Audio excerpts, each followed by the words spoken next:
Over 2 years ago, we started development on a little game called Spike Launch. This game went through many stages of development, and I can't believe it's finally released after all this time. But before we start, if you haven't downloaded the game, click the link in the description to do so. Go click the link and play it now so that you don't see all the cool stuff inside this video. Now, let's begin. Remember when that massive pandemic happened called COVID-19? That was also the year that Spike Launch was thought of. Like all games I designed, I took out my notebook and started drawing. Here you can see the earliest prototype of what Spike Launch would look like. You could control 3 cannons and press different keys to shoot spikes out of them to try to hit the crates on conveyor belts. You'd also be able to customize your cannon and spike skins, as well as change your spike's expression. This is also a draft of the home screen layout and the HUD before playing. This very early version of Spike Launch had stages instead of infinite gameplay. There were 3 modes: Standard, Challenge, and Online. The Challenge mode followed the same infinite style as our Spike Launch. The feature I forgot all about before researching for this video was Online mode, where you could battle others in a 1v1 format. Also, the idea of having skins for your spikes stuck. Even in this version, you can see early prototypes of current skins like Skip It, Rose, Calm, and a literal bubble. There are also many other skins that didn't make it in the game, like Letter, Ocean, Mustache, Cyborg, and Gamer. Wait, why isn't Gamer in the game? Okay, we have to add him as soon as possible. What was I thinking? As I said previously, you could change the expression of your spike. You can see ones like happy, sad, evil, and cool. There were also effects. You could add a particle effect around your spike after finishing certain long-term achievements. And here's some more concept art from this stage. Okay, so that's fine, but basically nothing like Spike Launch we know. Well, in a couple hours I scrapped a lot of these ideas and made a new design. The title screen looks the same, and hey, that's the first time Skip It acts as an A in the title part. Now, this looks like Spike Launch. It looks pretty much the same. You can also see that the game was originally going to be published on PC as well as mobile. The character select screen still had spikes, expressions, and effects. Now the infinite style has grown into the game with the game settings screen here. I included a draft of power-ups and objects in this version. Most of them are the same: crates, danger spikes, lightning boxes, fish, all of those stay right in the same. There are a couple of new things here. The wind would push your spike in different directions, and the meteorites would bounce off of you. The power-ups remain nearly identical as well. The target power-up would destroy all objects on the screen, the equivalent of Shockwave. The explosion power wasn't used though. Unlike the shooter, it would only have 1 bullet that explodes, and you could choose when to fire it. Again, the spikes are the same as last design. New skins are here like Dark, Coil, Earth, and Square. There's also Rover, who would later evolve into Baller. There's actual maps here too.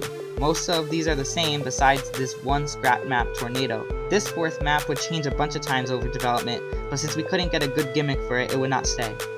I'm actually really proud of how I did the UI here, especially for mobile. You can clearly see the resemblance between this map select and the current one. I also do like the idea of a difficulty selector, and maybe could be added someday. And again, here's more concept art from this stage. And here's concept art that I found in the same notebook, but I have no idea when I drew it. I have no recollection of ever drawing this. Am I going crazy? The spike select screen looks much like the current one, and I like the idea of event skins. It also shows a draft of the mobile app, so that's cool. So, we have the basic design down, but how do we turn this from pencil and paper to reality? Now, Unity Engine is a free game engine. I never had experience with Unity besides some very small projects, so I decided to try. They say that once you learn your first programming language, the rest are easy, and I agree. I already learned a good amount of JavaScript, and while C# did have a learning curve, I got used to it pretty quickly. I always had a lot of game ideas, but in July of 2021, I remembered Spike Launch and started work on it. Before long, I had my first awful prototype for Spike Launch. While it looks just like the modern version on the surface, everything in this movement system would change eventually. Then, in August, I added crates for the first time. Well, I should say crate. It was only one crate that kept looping. I was sharing these prototype videos with my friend X at the time. I knew him in real life, but we're only in contact on the platform Discord nowadays. He decided to make some concept art for the characters from the game. This was the first time that the old characters got new names, designs, and personalities. Almost all of these characters got in the game one way or another. Then, X began to tell the lore of the story, which I had not even thought of before this. I won't say it in this video, but all of this lore is in the game right now, through the Spike's descriptions, and requires piecing together to figure it out. He also mentioned E-Earth from the company EA, the microtransactions guy. Oh, but please don't demonetize this video. A few days later, I posted the next prototype video. A really crappy pause button and score are visible, as well as a rectangle, a cannon. You can now hit or dodge the crates and danger spikes represented by colored boxes, and the prototype also includes a primitive pause menu and power-ups like shooter.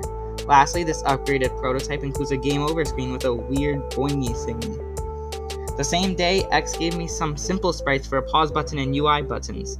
These wouldn't be used, but it's still cool to see unused assets. 2 days later, he gave some more concept art of what Skip It could look like. This is the earliest colored version of Skip It as far as I know. And then on the 17th, X gave the new and improved spike list. This includes the classic sprites in-game and some sprites that would never be added like Envy, the new version of Letter and Envelope, Sweepy, who was meant to mimic a Nintendo Switch, and Finn, a shark. E-Earth was originally going to be a skin, but, copyright issues, please don't demonetize me. These two skins are from other Broken Piano games and services. Cube is from our game Snap, and Flippy resembles Coin Flipper, a Discord bot I and a few others made. On the bottom is most other obstacles, power-ups, and UI in the game. A bit after that concept art, I made my own for the rest of the skins not there. Most of these would be accepted by X, although never added, and it includes Pitch Black Skip It, Dark Mode Boo, Thorned Rose, and Sunny. Additionally, accessories, boosts that you could equip before starting games, UI coins, and map cards all had concept art here that I made. And there was some for miscellaneous sprites like the Shockwave and the title card. The last art and gameplay that we posted was from August 17th. From then until the end of the year, nothing happened. Literally nothing. But in 2022, development got started again somewhat. At this time, we were focusing on other games, primarily made in Scratch, and Spike Launch just stayed on the back burner. Still, on January 1st, X posted the first pixel sprite for the game. He used Pixel Studio for most of the art in the game. This animated sprite would never be used in the game, but it got the wheels moving again. X created a font for Coin Flipper, the bot that I mentioned previously. This font would eventually become Spike Launch's main font. My friend Moonster joined Broken Piano in April or May of 2022. He wanted to support Broken Piano in the best way possible by setting deadlines for us. X and I are procrastinators and need as much motivation as possible. So that was Moonster's basic purpose, to get us to actually work on things. Also, Moonster has his own plans for games set in his Lexon universe. On April 15th, a year before Spike Launch release, expected release, but we'll get to that, Broken Piano had a revamp in branding and its website. No longer did we have this horrible logo, and the website is better organized. Hey, we've come full circle. July 28th, a year after the first work on Spike Launch started, a new game released, Legendaria, taking place in the Lexon universe. Then, on August 26th, we released There's Nobody in the Room, a game made entirely by Moonster. That same day, Moonster invited MC Cypher to the team. Since we couldn't decide if he should be staff or not, we made him kinda staff, that was the name of the role, and later changed it to VIP. At this time, Moonster and I had been arguing about the state of the company. Since the goals of his games and my games are so different, we decided to split the company into a mobile section and a PC section. Luckily, this didn't stay. Through a lot of talking and thinking, we reunited the company and created a 3-phase plan for 3 games. Phase 1 would be Piano Run, an infinite platformer as a mascot game for our company. Phase 2 would be Spike Launch after being put on hiatus for so long. And Phase 3 would be a mobile remake of one of our most popular games on Scratch, Guy with Glasses. On September 9th, we released Piano Run as our first official game made with Unity. Technically, I made Snap many years before, but for now that won't count. A little more than a week later, our last game of the year released, Battle Jellies Hunter. This completed the Battle Jellies trilogy and paved the way for Spike Launch. Moonster has always made due dates, but following them is a different story. On September 20th, Moonster set due dates for Spike Launch, December 1st for the game and November 1st for the sprites. Now, did we follow them? Nope, but they definitely did get us back working on the game. On September 28th, X sent the first in-game sprite for Skip It and then Cube. The next day, he posted some of that sweet concept art. Now, look at that great concept art. Almost everything in the game is on here, excluding that one fire button. We decided that it'd be better to just have the text to be simpler. X also made the cannon and an unused cannon sprite with Skip It inside. On September 30th, X definitely did not spend all day making the Spike Launch title card, and thank goodness he didn't because it began to define the game. Between October 3rd and 4th, X made the crate, Danger Spike, Electric Box, and the first sprite sheet for a character. Each sprite sheet includes 4 poses, with the bottom right having no purpose until the end of development, where we used it for the preview in the character select screen. Where have I been all this time though? X has been making sprites and yet there's no prototype updates? Well, I realized this, and so on October 5th I updated the prototype a lot and posted a video showcasing the new tutorial screen and sprites. I continued updating the game over time, and X made more sprites. On the 14th, he posted the first asterisk sprite. If you didn't know, you can repeatedly click the title card in-game to pop the asterisk off and unlock them as a character. X came up with this idea because he thought that the asterisk inside the title card after he made it looked a bit like a playable Spike character, so he thought that it would be cool if you could knock it off and play as it. On the 24th, X made the sprites for 8 different power-ups. He also made the second sprite sheet for Bubula, Skip It's sidekick. 5 days after, he made the individual sprites for the Shockwave and Rocket Ship, which would be updated a bit after. Oh hey, it's Halloween! Instead of candy, you'll get more sprites. We have the Shield, Spike Coin, new and improved pause button, and Big Danger Spike, plus 2 sprite sheets for Cube and Asterisk.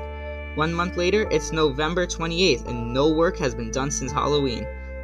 I bet you forgot that it's 3 days until the due date of Spike Launch, according to Moonster, and we're nowhere near ready. We don't know what to do. How can we be pushed to work on a game that we have no motivation for? Luckily, X helps us by explaining that for his own game, he's learned to use checkpoints. These checkpoints are small tasks that can be done rather easily. So I went on Notepad and set up a small checklist for things that need to be done. And with this system, I slowly had more motivation for Spike Launch. But things still weren't going too well. On New Year's Eve, I figured out how to turn X's sprite sheets into actual sprites. And on January 1st of this year, I had a new mindset. I was tired of procrastinating, and I was determined to make Spike Launch a reality. I posted a new prototype where you could change a numbered ID to change your character. However, that's when things got bad. On that day, I had worked on Spike Launch a ton, and even installed a new template in that would take care of Android transferring for me. However, that template must have caused something internally, because when I opened up that editor later, everything was gone. Every sprite, every file, every line of code, every scene, gone. I tried everything, looked at the problem, checked my recycling bin, but nothing helped. All of my work was just gone.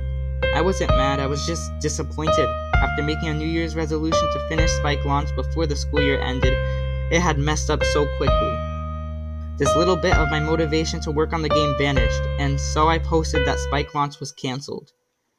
But that night, I thought about it some more. What about all the sprites that X had made? All the time I had poured into design and programming of Spike Launch. Would I let it all go to waste? I realized that if I quit, I would never be able to finish this. So the next morning, I got up, uncancelled the game, and tried to figure out how to fix this. All my stuff really was gone. However, I still had my Visual Studio window open, where I write my code. About half of my code files were still there.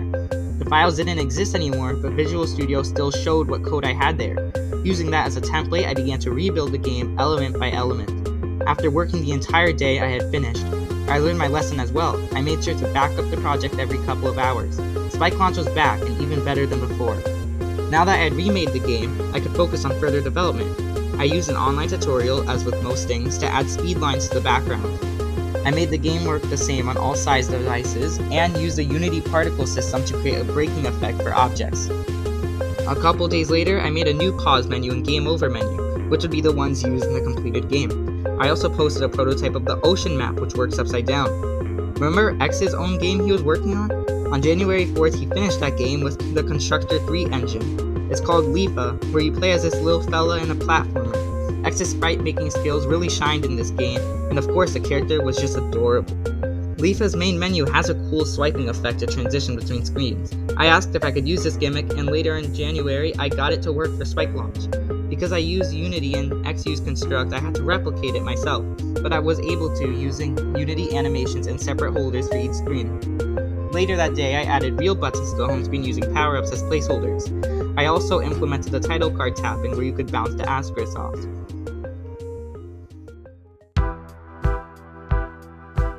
In February, I caught COVID, but that was fine. In fact, it gave me some time off, especially since I had a big project coming up. I had to work on that project for a few days, but afterward I got right back to Spike Launch. I showcased the new elements from the ocean map, the fish and jellyfish, with placeholders of crates and danger spikes for now. I also showed the space map with a change of direction and a new rocket power. Hey, do you remember this select map screen? Yep, all the way from the original concept art. I did not remember it at all when I made this, but something in my subconscious must have made me use it here, because it looks about the same. On the 17th, X made a version of the title card with the asterisk gone that I could use, and on the 18th, I showed the new character select screen and spike points. At this time, Moonster could see that we were actually making progress, and so initiated another due date. For the first time ever, we actually stuck to one of his due dates, April 14th. A few days later, X posted UI sprites for each of the buttons for the home screen. I was eager to implement these and show them all. The 26th was a great day. Playtesting began on real mobile devices. Using a USB and building on Unity, I could transfer it to my phone.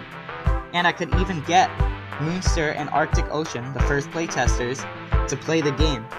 But even with this, I obviously still had a lot of work to do. That's why I created the 3 Ps for Spike Launch: programming, playtesting, and publishing. At the end of the month and in some of early March, I worked on the music for the game. I used Soundtrack to create the music. I actually reused a bit from our Battle Jellies 2 soundtrack for anyone who remembers. It's March now and Spike Launch development is really heating up. I bought a new web domain for Broken Piano with a .org ending. A couple days after that, he made a new sprite sheet for Friend, which was nice. At this point, we only had a couple more sprites left. I decided to go make some concept art for them just in case I needed something to go off of. You can also see that Earth and Corey were still being considered at this stage.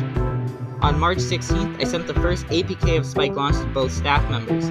X played it and gave his feedback, which I used. 5 days later, X gave me the sprites for the fish and jellyfish. He pointed out to me as well that a lot of the sprites were off-colored. This turned out to be a side effect of upscaling the sprites, and I could fix that for the most part by setting the sprites to high quality. I thought that it was just my mind doing this, but no, they were really off-colored. Look at this difference. On the 24th, X sent the Meteor sprite, as well as the map cards. These 5 cards were the only sprites not made in Pixel Studio, but in IBS Paint X instead. We also released on this day a teaser for Spike Launch. It didn't give the actual name or content of the game, but just let people know that something was coming after so many months of us being dormant. The next day, he made the sprite sheets for Jute and a literal bubble. On my end, I was able to sign into Google Play Console, paying the small fee of $25 and configure the game there. I added 13 achievements for doing various things. However, no matter how hard I tried to implement the API, Google Play Games would not sign into Unity. In other news, internal playtesting started on March 26th. I gave a Google Play testing link to a lot of people I knew and let them test the game for themselves. Hey, you remember Leafa? Of course you do, I've mentioned him like 3 times. Why do you think I've been mentioning him so much? Because he made it as a skin in the game.